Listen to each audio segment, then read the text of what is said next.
ನಮಸ್ಕಾರ ವೀಕ್ಷಕರೇ, freedom TV ನ್ಯೂಸ್ಗೆ ಸ್ವಾಗತ. ನಾನು ಅಶ್ವಥ್. ವೀಕ್ಷಕರೇ, ರಾಜ್ಯ BJP ಈಗ ಆಕ್ಟಿವ್ ಆಗ್ತಿರುವಂತಹದ್ದು. ಅಂದರೆ BJPಯ ಮುಖಂಡರುಗಳು ಕೂಡ ಇನ್ನೇನು ಚುನಾವಣೆ ಹತ್ತಿರ ಬರ್ತಾ ಇದೆ. ಸೊ ಹಾಗಾಗಿ BJPಯ ನಾಯಕರುಗಳು ಕೂಡ ಸಿಕ್ಕಾಪಟ್ಟೆ ಆಕ್ಟಿವ್ ಆಗ್ತಿರುವಂತಹದ್ದು. ಜೊತೆಗೆ ವಿಜೇಂದ್ರ ಅವರನ್ನು ಕೂಡ ಚೇಂಜ್ ಮಾಡ್ತಾರೆ, ಅವರ ಸ್ಥಾನಕ್ಕೆ ಬೇರೆಯವ್ರನ್ನು ಕೂಡ ತರ್ತಾರೆ ಅನ್ನೋ ಒಂದಷ್ಟು ಸುದ್ದಿಗಳು ಕೂಡ ಓಡಾಡ್ತಾ ಇತ್ತು. ಈಗ ಆ ಸುದ್ದಿಗಿಂತ ಮತ್ತೊಂದು ಸುದ್ದಿ ಅಂತಂದರೆ, ಮತ್ತೆ BJPಯ ಫೈರ್ ಬ್ರ್ಯಾಂಡ್ ಅನಿಸಿಕೊಂಡಿರುವಂತಹ ಒಬ್ಬ ವ್ಯಕ್ತಿ ಮತ್ತೆ ಆಕ್ಟಿವ್ ಆಗಿದ್ದಾರೆ. ಫೈರ್ ಬ್ರ್ಯಾಂಡ್ ಅಂದ ತಕ್ಷಣ ನಮಗೆ ನೆನಪಾಗುವಂಥದ್ದು ಒಂದು ಯತ್ನಾಳ್ ಅವರು, ಮತ್ತೊಂದು ಅನಂತಕುಮಾರ್ ಹೆಗಡೆ ಅವರು. ಈಗಾಗಲೇ ಯತ್ನಾಳ್ ಅವರು ಆಕ್ಟಿವ್ ಆಗಿದ್ದಾರೆ, ಆದರೆ BJPಯಲ್ಲಿ ಅವರು ಗುರುತಿಸಿಕೊಂಡಿಲ್ಲ. ತನ್ನದೇ ಆದಂತಹ ಒಂದು ಶೈಲಿಯಲ್ಲಿ ಯತ್ನಾಳ್ ಅವರು ಸರ್ಕಾರಕ್ಕೆ ಯಾವ ರೀತಿಯಾಗಿ ಚಾಟಿಯನ್ನು ಬೀಸಬೇಕು, ಆ ರೀತಿಯಾಗಿ ಹಿಂದುತ್ವವನ್ನು ಹೇಗೆ ರಾಜ್ಯದಲ್ಲಿ ಎತ್ತಿಡಿಬೇಕು, ಆ ಕೆಲಸವನ್ನು ಯತ್ನಾಳ್ ಅವರು ಮಾಡ್ತಿರುವಂತಹದ್ದು. ಈಗ ಅನಂತಕುಮಾರ್ ಹೆಗಡೆ ಅವರ ಬಗ್ಗೆ ಈಗ ಒಂದು ವಿಚಾರ ಕೂಡ ಬಂದಿರುವಂತಹದ್ದು. ಕರಾವಳಿಯ ಕುವರ, ವೆರಿ ಟ್ಯಾಲೆಂಟೆಡ್ ಪರ್ಸನ್ ಆಗಿರುವಂತಹ ಅನಂತಕುಮಾರ್ ಹೆಗಡೆ ಅವರು ಮತ್ತೆ ಆಕ್ಟಿವ್ ಆಗಿರುವಂತಹದ್ದು. ಅನಂತಕುಮಾರ್ ಹೆಗಡೆ ಎಂಟ್ರಿ ಬಗ್ಗೆ BJP ಪಾಳೆಯದಲ್ಲಿ ದೊಡ್ಡ ಮಟ್ಟದಲ್ಲಿ ಚರ್ಚೆ ಕೂಡ ಆಗ್ತಿರುವಂತಹದ್ದು. ರಾಜಕೀಯದಲ್ಲಿ ದಿಢೀರಂತ ಸಕ್ರಿಯವಾಗಿರುವುದು ಸ್ವತಃ BJP ನಾಯಕರಿಗೂ ಕೂಡ ಆಶ್ಚರ್ಯ ತಂದಿರುವಂಥದ್ದು. ಅಂದರೆ ಅನಂತಕುಮಾರ್ ಹೆಗಡೆ ಅವರು ಇಷ್ಟು ದಿನಗಳ ಕಾಲ ಕಂಪ್ಲೀಟಾಗಿ ಸೈಲೆಂಟ್ ಆಗಿದ್ದರು. ಅದಕ್ಕೆ ಕಾರಣ ಕೂಡ ಇತ್ತು. ಆ ಕಾರಣ ಏನು ಅನ್ನೋದು ಕೂಡ ನಾನು ಮುಂದೆ ಹೇಳ್ತಾ ಹೋಗ್ತೀನಿ. ಸದ್ಯಕ್ಕಂತೂ BJP ನಾಯಕರಿಗೂ ಕೂಡ ಅನಂತಕುಮಾರ್ ಅವರ ಒಂದು ಕಾರ್ಯವೈಖರಿ ಬಗ್ಗೆ ಅಥವಾ ಅವರ ಒಂದು ತೆಗೆದುಕೊಳ್ತಿರುವಂತಹ ಒಂದು ಸ್ಟ್ಯಾಂಡ್ ಬಗ್ಗೆ BJP ನಾಯಕರಿಗೂ ಕೂಡ ಆಶ್ಚರ್ಯ ಕೂಡ ತಂದಿರುವಂತಹದ್ದು. ರಾಜ್ಯ ಮಟ್ಟದ ಜವಾಬ್ದಾರಿಯನ್ನು ಅನಂತಕುಮಾರ್ ಅವರು ವಹಿಸಿಕೊಳ್ತಾರೋ ಅಥವಾ ಮುಂದಿನ ಚುನಾವಣೆಗೆ ತಯಾರಿ ನಡೆಸ್ತಾರೋ, ಈ ಬಗ್ಗೆ ಪಕ್ಷದಲ್ಲಿ ಅಂದರೆ BJP ಪಕ್ಷದಲ್ಲಿ ತೀವ್ರವಾಗಿ ಬಿಸಿ ಬಿಸಿ ಚರ್ಚೆ ಕೂಡ ನಡೀತಾ ಇರುವಂತಹದ್ದು. ಅಂದರೆ ಅನಂತಕುಮಾರ್ ಅವರು ಮುಂಬರುವಂತಹ ಚುನಾವಣೆಯನ್ನು ದೃಷ್ಟಿಯಲ್ಲಿಟ್ಕೊಂಡು BJPಯಲ್ಲಿ ಸಕ್ರಿಯರಾಗಿ ಕಾಣ್ತಾ ಇದ್ದಾರೋ ಅಥವಾ ರಾಜ್ಯದ ಜವಾಬ್ದಾರಿಯನ್ನು ವಹಿಸಿಕೊಳ್ಳೋದಕ್ಕೆ ಏನಾದರೂ ಅನಂತಕುಮಾರ್ ಹೆಗಡೆ ಅವರು ಮುಂದಾಗಿದ್ದಾರಾ ಅನ್ನೋದ್ರ ಬಗ್ಗೆಯೂ ಕೂಡ ಈಗ ಚರ್ಚೆ ಕೂಡ ಆಗ್ತಿರುವಂತಹದ್ದು.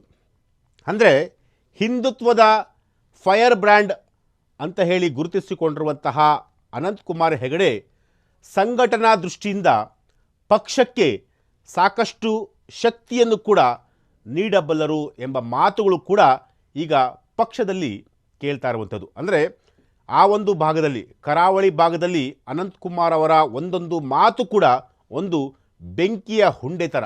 ಅಂದರೆ ಯಾವ ರೀತಿಯಾಗಿ ಅಪೋಸಿಷನ್ ಪಾರ್ಟಿಯವ್ರನ್ನ ಅಥವಾ ಸರ್ಕಾರವನ್ನು ಇಕ್ಕಟ್ಟಿಗೆ ಸಿಲುಕಿಸ್ತಾ ಇದ್ರು ಅಂತಂತಂದರೆ ಅವರ ಒಂದೊಂದು ಮಾತುಗಳು ಕೂಡ ಒಂದು ಅಂದರೆ ಎಲ್ಲ ಒಂದು ಕಡೆ ಗುಂಡು ಹೊಡೆದಂಗೆ ಅಂತಂತಾರಲ್ಲ, ಆ ರೀತಿಯಾಗಿ ಅವರ ಮಾತುಗಳು ಕೂಡ ಇದ್ದು ಅದಕ್ಕೆ ಅವರು ತುಂಬ ಚಿರಪರಿಚಿತರು ಕೂಡ. ಇನ್ನು ಅನಂತಕುಮಾರ್ ಹೆಗಡೆ ಅವರ ಪರಿಚಯ ಮತ್ತು ರಾಜಕೀಯ ಅವರ ಜೀವನದ ಬಗ್ಗೆ ಹೇಳೋದಾದರೆ, ಅನಂತಕುಮಾರ್ ಹೆಗಡೆ ಅವರು ಕರ್ನಾಟಕದ ಪ್ರಭಾವಿ ಮತ್ತು ವಿವಾದಾತ್ಮಕ ರಾಜಕಾರಣಿಗಳಲ್ಲೂ ಕೂಡ ಒಬ್ಬರು. ಎಸ್, ಈ ವಿಚಾರವನ್ನು ನಾನು ಹೇಳಲೇಬೇಕಾಗುತ್ತೆ.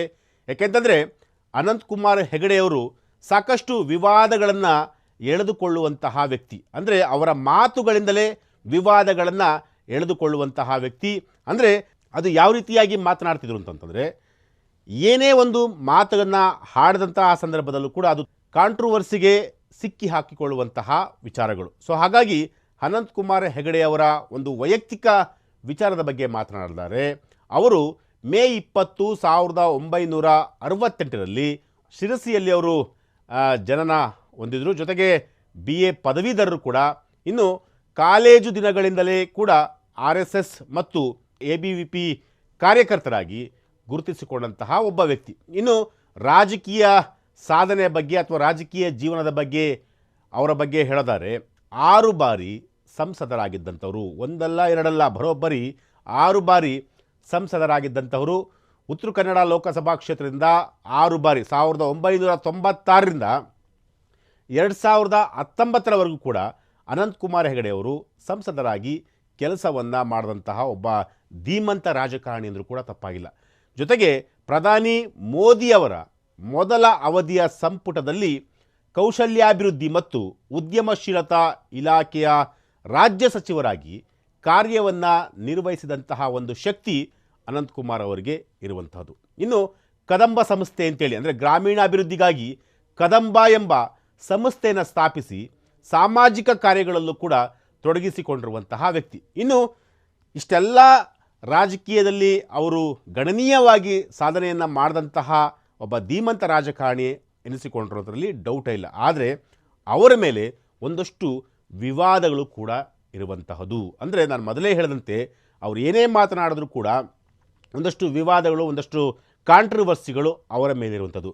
ಅದರಲ್ಲಿ 3 ಪ್ರಮುಖವಾದಂತಹ ವಿವಾದಗಳು ಏನಪ್ಪ ಅಂತಂತಂದರೆ, ಅನಂತಕುಮಾರ್ ಹೆಗಡೆ ಅವರು ತಮ್ಮ ನೇರ ಮತ್ತು ಆಕ್ರಮಣಕಾರಿ ಮಾತುಗಳಿಂದಲೇ ಹೆಚ್ಚು ಸುದ್ದಿಯಲ್ಲಿದ್ದರು.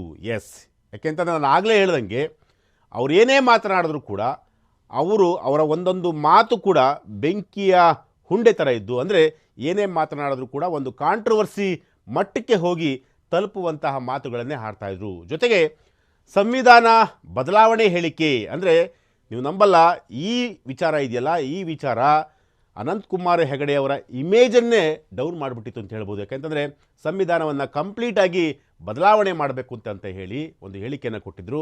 ನಾವು ಸಂವಿಧಾನವನ್ನು ಬದಲಾಯಿಸಲೆಂದೇ ಅಧಿಕಾರಕ್ಕೆ ಬಂದಿದ್ದೇವೆ, ಈ ಹೇಳಿಕೆಯನ್ನು ಅನಂತಕುಮಾರ್ ಹೆಗಡೆಯವರು ಕೊಟ್ಟಿದ್ದರು.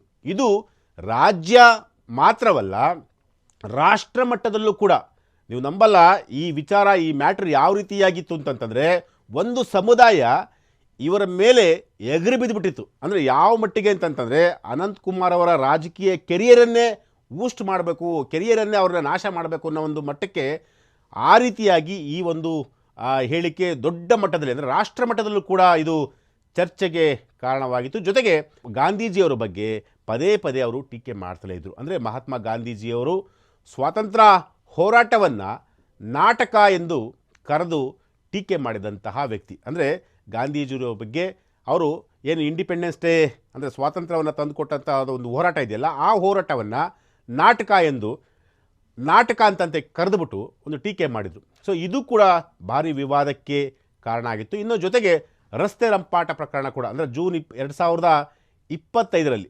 ನೆಲಮಂಗಲದ ಬಳಿ ಒಂದು ನಡೆದಂತಹ ಒಂದು ರಸ್ತೆ ರಂಪಾಟ ಪ್ರಕರಣ ಇದೆಯಲ್ಲ, ಈ ಪ್ರಕರಣದಲ್ಲೂ ಕೂಡ ಇವರ ಸಿಬ್ಬಂದಿಯ ಮೇಲೆ FIR ಕೂಡ ದಾಖಲಾಗಿತ್ತು. ಅಂದರೆ ಸದ್ಯಕ್ಕೆ ಇವರ ಆರೋಗ್ಯ ಪರಿಸ್ಥಿತಿಯನ್ನು ನೋಡಿದರೆ ಸದ್ಯದ ವರದಿಗಳ ಪ್ರಕಾರ ಅವರು ತಮ್ಮ ಆರೋಗ್ಯದ ಸಮಸ್ಯೆಗಳಿಂದ ಈಗ ಚೇತರಿಸಿಕೊಂಡಿದ್ದಾರೆ. ಜೊತೆಗೆ BJPಯ ಹಿರಿಯ ನಾಯಕರನ್ನು ಭೇಟಿ ಕೂಡ ಮಾಡ್ತಾ ಇದ್ದಾರೆ. ಇದು ಈಗ ನಾವೇನು ಹೇಳೋದಕ್ಕೆ ಹೊರಟಿರುವಂಥ ವಿಚಾರಪ್ಪ ಏನಂತಂದರೆ, ಇಷ್ಟು ದಿನಗಳ ಕಾಲ ಅವರು ಕಂಪ್ಲೀಟಾಗಿ ರಾಜಕೀಯದಿಂದ ಇಲ್ಲ ಒಂದು ಕಡೆ ದೂರ ಉಳಿದಿದ್ರು. ಅಂದರೆ ಅವರು ಮತ್ತೆ ರಾಜಕೀಯಕ್ಕೆ ಬರೋದೇ ಇಲ್ಲ ಅನ್ನೋ ಒಂದಷ್ಟು ವಾತಾವರಣ ಕೂಡ ಉಂಟಾಗಿತ್ತು. ಅವರ ಅನಾರೋಗ್ಯದ ಸಮಸ್ಯೆ ಆಗಿರ್ಬೋದು ಅಥವಾ ಅವರು ಕೊಟ್ಟಂತಹ ಸ್ಟೇಟ್ಮೆಂಟ್ಗಳಾಗಿರ್ಬೋದು, ಎಲ್ಲ ಒಂದು ಕಡೆ ಅವ್ರನ್ನ ಕಂಪ್ಲೀಟಾಗಿ ಕುಗ್ಗಿಸುವಂತಹ ಒಂದು ಕೆಲಸ ಕೂಡ ಆಗಿತ್ತು. ಆದರೆ ಈಗ BJPಯ ಹಿರಿಯ ನಾಯಕರನ್ನು ಅವರು, ಅಂದರೆ ಒಬ್ಬೊಬ್ಬರ ಮನೆಗೆ ಹೋಗಿ ಭೇಟಿ ಮಾಡ್ತಾ ಇದ್ದಾರೆ. ಸೊ ಇದು ಅವರು ಮುಂಬರುವಂತಹ ದಿನಗಳಲ್ಲಿ ರಾಜ್ಯ